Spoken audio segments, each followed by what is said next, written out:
أعوذ بالله من الشيطان الرجيم.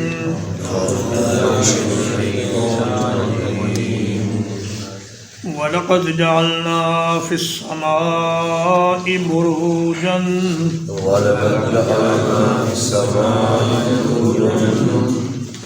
اور یقیناً ہم نے بنائے آسمان میں برج. وَزَيَّنَّاهَا لِلنَّاظِرِينَ اور اسے ہم نے خوبصورت بنا دیا دیکھنے والوں کے لیے.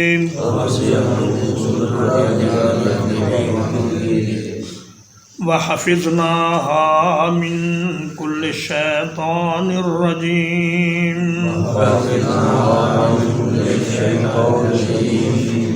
اور ہم نے اس کو محفوظ کر دیا ہر مردود شیطان سے.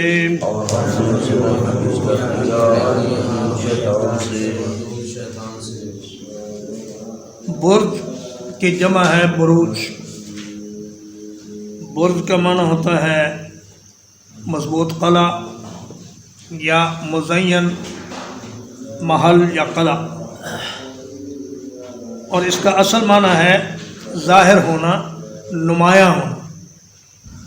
جیسے اللہ تعالیٰ نے ازواج مطہرات سے مخاطب ہو کر فرمایا کہ وَلَا تَبَرَّجْنَ تَبَرُّجَ الْجَاهِلِيَّةِ الْأُولَى،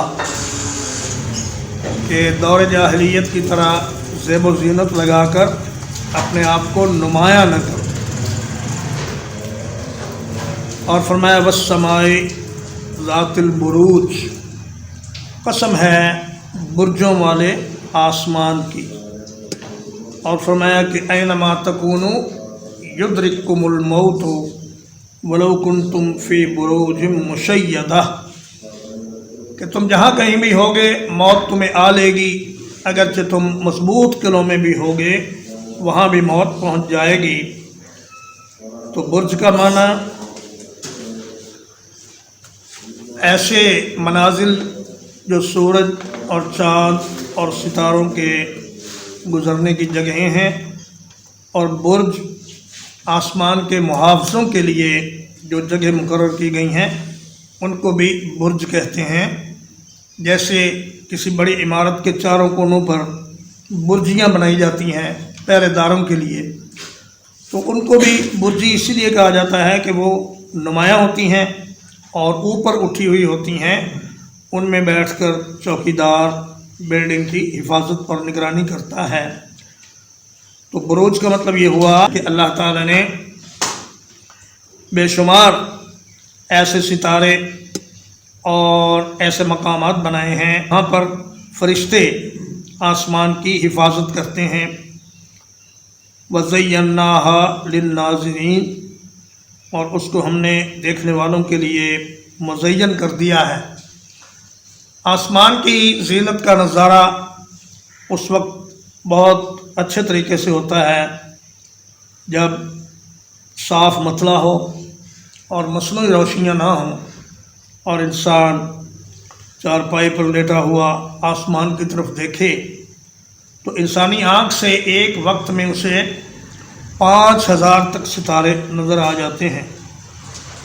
لیکن اگر اس کو دوربین سے دیکھیں تو یہ تعداد 20 لاکھ تک پہنچ جاتی ہے. اور دنیا کی سب سے بڑی دوربین اس میں سے اگر اس کو دیکھیں تو اربوں ستارے اس میں سے نظر آتے ہیں، لیکن ان کی اصل تعداد اللہ تبارک و تعالیٰ کو ہی معلوم ہے، اور اللہ ہی جانتا ہے کہ آسمان میں اس نے کیا کچھ پیدا فرما دیا ہے. فرمایا وَحَفِظْنَاهَا مِن كُلِّ شَيْطَانٍ رَّجِيمٍ، ہم نے آسمان کو ان ستاروں کے ذریعے اور ان برجوں کے ذریعے ہر مردود شیطان سے محفوظ کر دیا ہے. حدیث پاک میں آتا ہے نبی کریم صلی اللہ علیہ وسلم نے فرمایا کہ شیاطین ایک دوسرے کے اوپر، اس طرح راوی نے ہاتھ کی انگلیاں پھیلا کر بتایا کہ جیسے ایک انگلی کے اوپر دوسری انگلی ہے، اسی طرح شیاطین ایک کے اوپر دوسرا آسمان کی طرف چڑھتے ہیں اور وہاں سے جب فرشتے تکوینی امور کے بارے میں مذاکرہ کر رہے ہوتے ہیں کہ فلاں جگہ یہ کام کرنا ہے، فلاں جگہ یہ کام کرنا ہے، تو ان میں سے کچھ باتیں سننے کی کوشش کرتے ہیں، اور پھر وہ اپنے سے نیچے والے شیطان کو بتا دیتے ہیں، اور وہ شیاطین اسی طرح پھر کاہنوں اور نجومیوں تک وہ بات پہنچا دیتے ہیں، اور ان کی کوئی 100 میں سے ایک بات اگر صحیح نکل آئے تو لوگ کہتے ہیں واہ جی واہ، ان کو تو سارے حالات کا پتہ ہے اور یہ تو آسمان کی باتیں جانتے ہیں۔ ان کے 100 جھوٹ کی طرف تو کسی کی نگاہ نہیں جاتی، لیکن ایک سچ کو لوگ پکڑ لیتے ہیں اور کہتے ہیں کہ یہ آدمی بہت کچھ جاننے والا ہے۔ حالانکہ نبی کریم صلی اللہ علیہ وسلم نے فرمایا جو آدمی کسی نجومی کے پاس یا کاہن کے پاس جائے اور اس کی بات کی تصدیق کر دے تو اس نے محمد الرسول اللہ صلی اللہ علیہ وسلم کی شریعت کا انکار کیا۔ الا من استرق السمع، مگر جو کوئی سنی ہوئی بات چرانے کی کوشش کرے، فَأَتْبَعَهُ شِهَابٌ مُّبِينٌ، تو اس کا پیچھا کرتا ہے ایک روشن شعلہ۔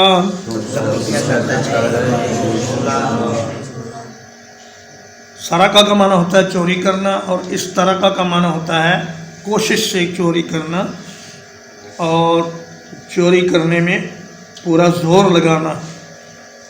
سمع یہاں مسموع کے معنی میں ہے کہ سنی ہوئی بات کو شیاطین چوری کرنے کی کوشش کرتے ہیں، تو ایک شہاب ثاقب اس کے پیچھے لگتا ہے جو اسے جلا کر راکھ کر دیتا ہے، لیکن وہ شیاطین جلنے سے پہلے کوئی نہ کوئی بات نچلے شیاطین تک پہنچا دیتے ہیں۔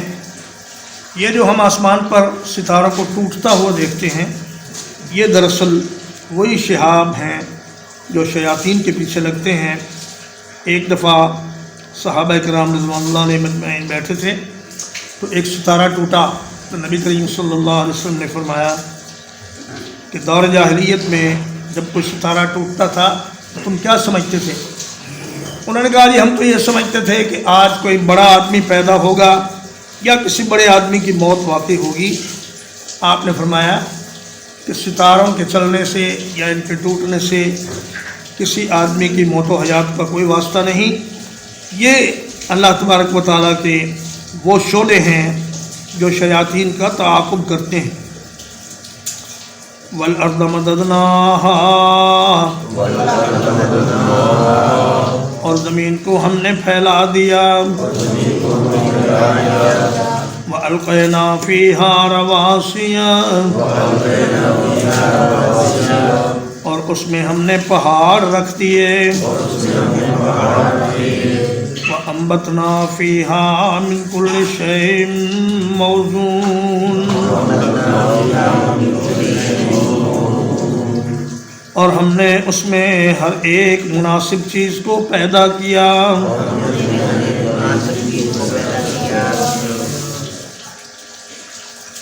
مدہ یا مدو کا معنی ہوتا ہے کسی چیز کو پھیلانا، اور اللہ تبارک و تعالیٰ نے زمین کو اس طرح پھیلایا ہے کہ یہ باوجود گول ہونے کے، گیند کی طرح کرہ ہونے کے باوجود یہ زمین دور تک پھیلی ہوئی نظر آتی ہے، اور کسی کو بھی زمین کی گولائی نظر نہیں آتی۔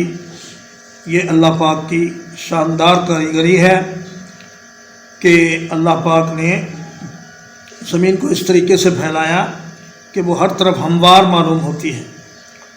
اور رواسیہ، راسیت ان کی جمع ہے، اور راسیہ کہتے ہیں زمین میں گاڑی ہوئی چیز کو۔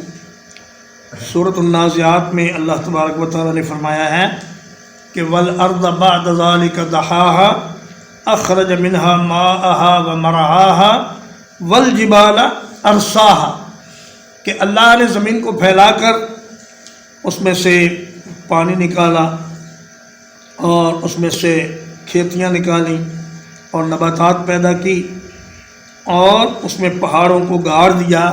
چونکہ زمین متحرک ہے تو اللہ نے اس میں پہاڑ گاڑ دیے تاکہ اس کی حرکت سے زمین لرزنے سے اور کانپنے سے بچ جائے اور ایک تسلسل سے اور مناسب رفتار سے اس کی حرکت جاری رہے۔ سمندروں کی گہرائی اور پہاڑوں کی اونچائی یہ زمین کی حرکت کو متوازن کرنے میں مدد دیتی ہیں۔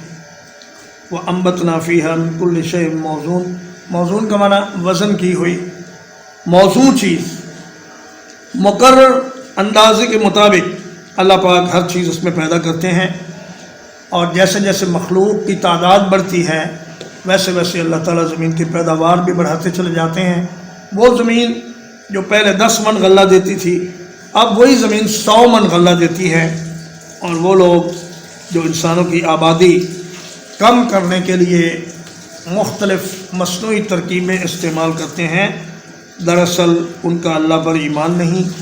اللہ پاک جیسے جیسے اپنی مخلوق کو بڑھاتے ہیں ویسے ویسے اس کے رزق کے وسائل بھی بڑھاتے چلے جاتے ہیں۔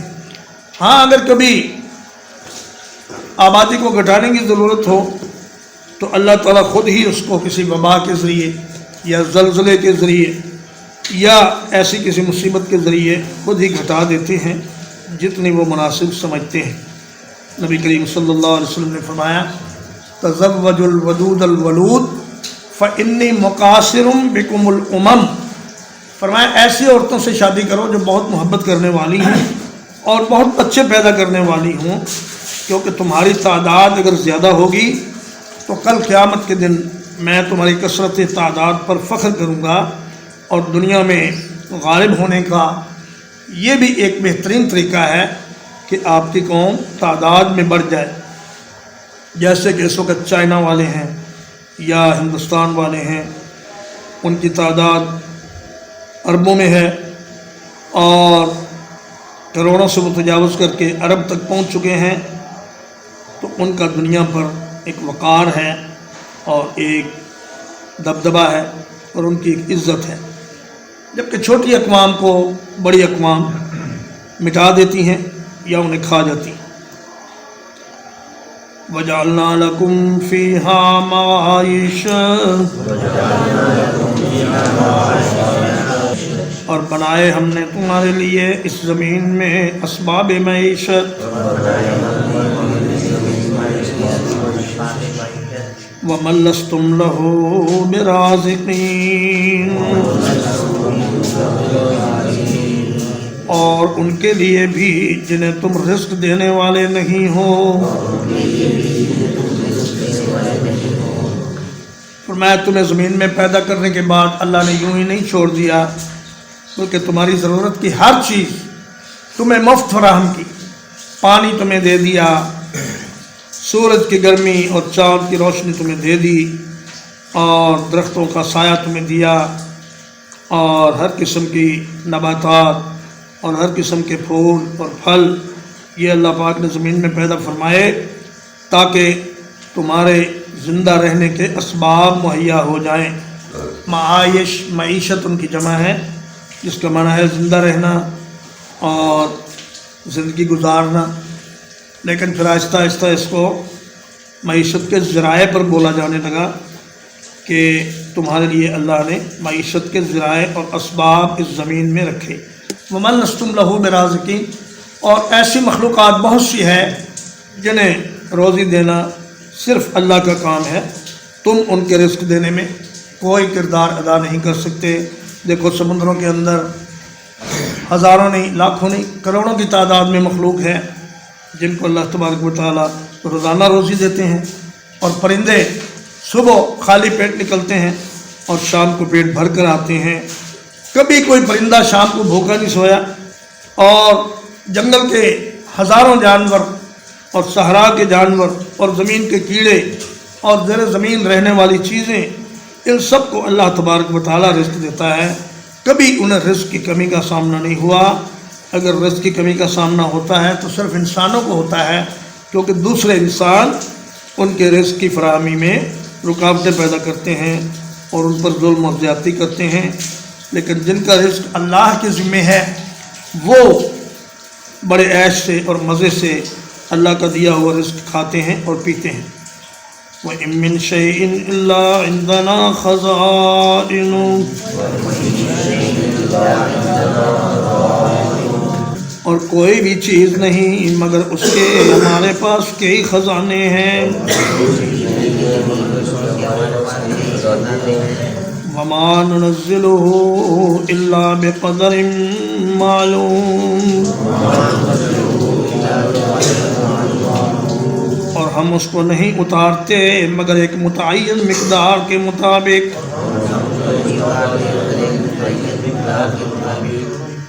اللہ کے پاس ہر چیز کے خزانے ہیں، بارش کے خزانے، روشنی کے خزانے، ہوا کے خزانے، رزق کے خزانے، لیکن اللہ پاک ایک مقرر اندازے کے مطابق اسے اپنے بندوں پر نازل فرماتے ہیں.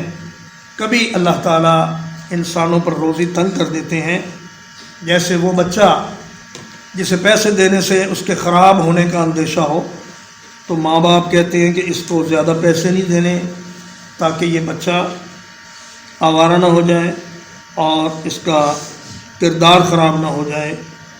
تو اسی طرح اللہ پاک بھی اپنے بندوں کا رزق بعض اوقات تنگ کر دیتے ہیں، کیونکہ فرمایا کہ اگر ہم ہر انسان کو بہت زیادہ کھلی روزی دیتے تو انسان زمین میں بغاوت اور سرکشی پر اتر آتے اور ایک دوسرے کو مارنا اور قتل کرنا اور لوٹنا شروع کر دیتے. لیکن اللہ تعالیٰ ہر انسان کو اس کی حیثیت کے مطابق، اس کی ضرورت کے مطابق اور اس کے مقدر کے مطابق دیتا ہے تاکہ وہ امن اور سکون سے اس دنیا پر رہے اور دوسرے انسانوں کے لیے پریشانی کا سبب نہ بنے. ترجمہ ایک بار: وَلَقَدْ جَعَلْنَا فِي السَّمَاءِ بُرُوجًا، اور بلا شبہ یقیناً ہم نے آسمان میں بہت سے برج بنائے.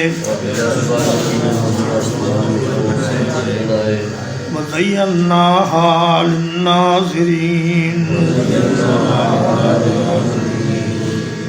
اور ان کو دیکھنے والوں کے لیے خوبصورت بنا دیا. وَحَفِظْنَاهَا مِن كُلِّ شَيْطَانٍ رَّجِيمٍ، اور ہم نے اس کو ہر ایک مردود شیطان سے محفوظ کر دیا.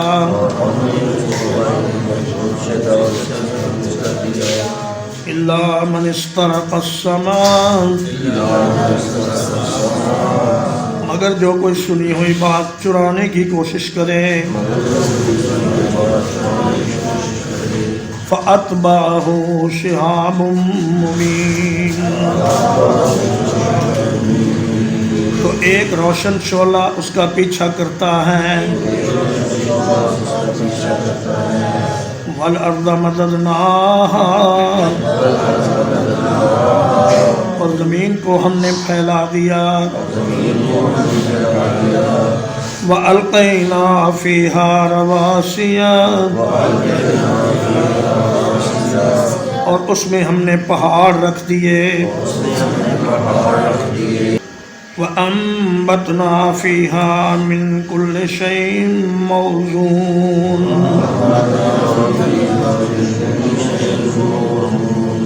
اور ہم نے اس میں ہر ایک چیز مناسب مقدار میں پیدا کی.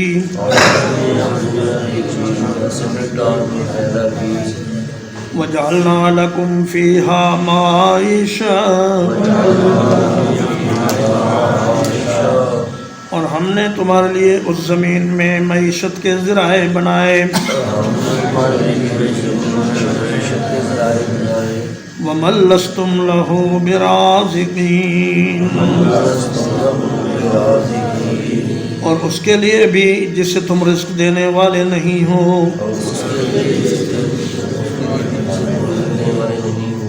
وَإِن مِّن شَيْءٍ إِلَّا عِندَنَا خَزَائِنُهُ،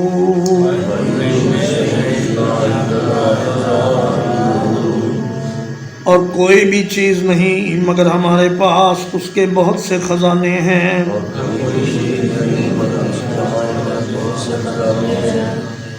وَمَا نُنَزِّلُهُ إِلَّا بِقَدَرٍ مَّعْلُومٍ، ہم نہیں اتارتے اس کو مگر ایک مقرر اندازے کے مطابق.